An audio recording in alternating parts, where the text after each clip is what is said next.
This is my key advice. These are some takeaways.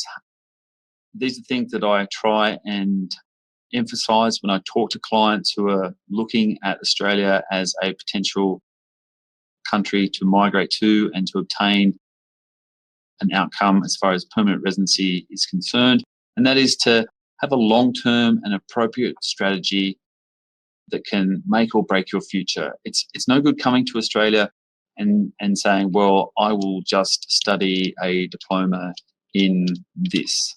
Well, what is this? And where does this actually sit in the labour market here in Australia? Where does it sit in the skills which are required here in Australia? And what's the likelihood that this occupation or this line of study is going to actually achieve you a migration outcome? So some questions you need to ask yourself is, does this course of study make me eligible for a pathway? And what is this pathway? What are the stepping stones? What are the likely visas which I'll need to apply for in order to achieve an outcome?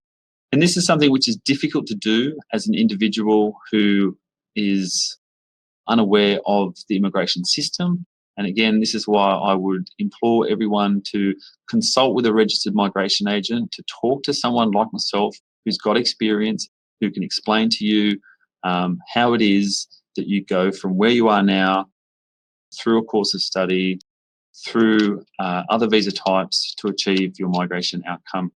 Ask yourself, is this course offered in a regional location? Would I be benefited by studying in a regional location? And by a regional location, some people have some negative connotations or thoughts in their mind about what a regional location might look like. And especially here in Australia, we're a big country. And if you look at the map of Australia, basically in the middle of Australia, there's nothing. There's like the desert, right? So that's not regional Australia.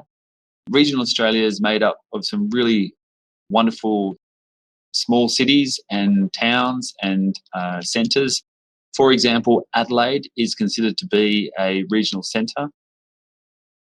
I personally live in Melbourne, but I love Adelaide. I travel there every year to watch the cricket and to visit wineries, and it's a wonderful place to be. Personally, if I was going to live anywhere else in Australia, Adelaide would be at the top of my list. And it's a really good place to study because it will afford you opportunities in the future. So a lot of people, when they come to Australia, want to come to Sydney, Melbourne, Brisbane, because those are the largest of the cities.